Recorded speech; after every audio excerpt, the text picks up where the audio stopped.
ఏముండదు. మీకోటి గుర్తు చేస్తా రాష్ట్ర ప్రజానీకానికి. చంద్రబాబు నాయుడు గారి ప్రభుత్వం, కూటమి ప్రభుత్వం అధికారంలోకి వచ్చిన తర్వాత అక్కడ రేవంత్ రెడ్డి గారు కాంగ్రెస్ పార్టీ ముఖ్యమంత్రి అయిన తర్వాత గత సంవత్సరం 7/7/24 గత సంవత్సరం ఇదే మాసంలో 7వ తారీఖున ప్రగతి భవన్లో సమావేశమయ్యారు ఇద్దరు ముఖ్యమంత్రులు. గుర్తుందో లేదో మీకు, రాష్ట్ర ప్రజానీకానికి గుర్తు చేస్తున్నా. దానిలో ఏం చెప్పారంటే, విభజన సమస్యల పరిష్కారానికి మేము సమావేశమయ్యాం. ఇక్కడ నుంచి కొంతమంది మంత్రులు, అక్కడి నుంచి కొంతమంది మంత్రులు, పెద్ద ఆర్భాటం, టీవీలన్నీ మోగిపోయాయి. విభజన సమస్యలు పరిష్కారం కోసం మేము సమావేశమయ్యామని పెట్టారు. చివరికి ఏమొచ్చిందా సమావేశం అంటే ఏమి రాలా.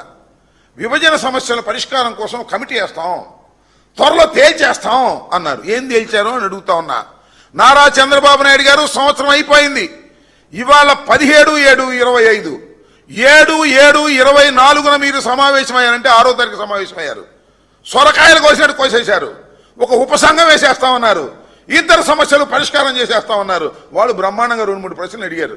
అయ్యా తిరుపతి గుళ్ళో కూడా మాకు వాటా కావాలన్నారు, సీ కోస్ట్లో కూడా మాకు వాటా కావాలన్నారు. నోరు మూసుకొచ్చేశారు. ఇంతవరకు సుయ్యి లేదు, సయ్యి లేదు. ఇది అంతే. బనకచర్ల పోలవరం ప్రాజెక్ట్ మేము పర్మిషన్ తీసుకొచ్చేస్తాం, ఇద్దరు ముఖ్యమంత్రులు కూర్చుంటున్నాం, ఈ నీటి భాగాలన్నీ తేల్చేస్తామన్నారు. ఏమీ లేదు, సుయ్యి లేదు, సయ్యి లేదు. ఊరికినే ఆర్భాటం ఎక్కువ తప్ప ఏ విధమైన కార్యక్రమం చేయకోకుండా చంద్రబాబు నాయుడు గారు ఊరికినే డప్పాలు కొట్టే కార్యక్రమం, వారి పత్రికలేమో ఆహా ఓహో అని భజన చేసే కార్యక్రమానికి దిగజారిపోయి రాష్ట్ర ప్రజానీకాన్ని మోసం చేసేటటువంటి కార్యక్రమాలు ఇవాళ చంద్రబాబు నాయుడు గారు చేస్తున్నారనే దానికి ఇది ఒక పచ్చి ఉదాహరణగా నేను చెప్పదలుచుకున్నాను. అంతేకాదు, పోలవరం బనకచర్ల ఈ ప్రాజెక్టుకి మేము వ్యతిరేకం కాదు. ఈ ఆలోచన చేసింది కూడా జగన్మోహన్ రెడ్డి గారే. కానీ ఆచరణ ఏదని అడుగుతా ఉన్నా. ఆచరణలో మీరు చేస్తున్నది ఏంటి? నీరు తీసుకెళ్లి రాయలసీమకిచ్చి రాయలసీమను సుభిక్షమైన ప్రాంతంగా చేయాలనేటువంటి కోరిక మీకు ఏ కోశానా లేదు. ఇందాకే హంద్రీనీవా ప్రాజెక్ట్ దగ్గర నీళ్లు వదులుతున్నాడు చంద్రబాబు నాయుడు గారు. వదిలి పెద్ద మీటింగ్ చెప్పాడు. ఆయన ఏం చెప్పాడు తెలుసా? రాయలసీమను సస్యశ్యామలం చేసేటటువంటి బాధ్యత నేను తీసుకుంటాను, నన్ను నమ్మండి, నేను హామీ ఇస్తున్నాను అంటున్నాడు. ఏమి హామీ అండి నాకు అర్థం కాలేదు. నువ్వు 14 సంవత్సరాలు ముఖ్యమంత్రిగా చేసావు, ఇంతకు ముందు కొత్తగా వచ్చినవి కాదు. ఏ రాయలసీమ ప్రాజెక్టు నువ్వు చేసావంటున్నా?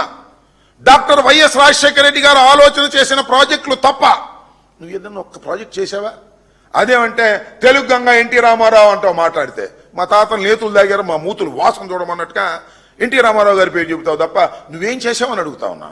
ఇవాళ పోలవరం గురించి మాట్లాడుతూ ఉన్నావు. అసలు నేను ఒక్కటే ఒక విషయాన్ని రాష్ట్ర ప్రజానీకానికి అర్థం అవ్వాలని నేను కోరుకుంటున్నా, మేధావులకు అర్థం అవ్వాలని కోరుకుంటున్నా. అసలు పోలవరం నుంచి బనకచెర్లకు నీరు తీసుకువెళ్లాలంటే నేను చెప్పిన మాట కాదు, ఆయన ప్రాజెక్టులోనే చెప్పాడు. 42 లెవెల్ ఉన్నప్పుడు మాత్రమే తీసుకువెళ్ళేటటువంటి అవకాశం ఉంది. కానీ ఇవాళ పోలవరం ప్రాజెక్టును ఎక్కడికి తీసుకొచ్చారంటే 41.15 మీటర్లకు పరిమితం చేశారు. 41.15 మీటర్లకు పరిమితం చేశారు.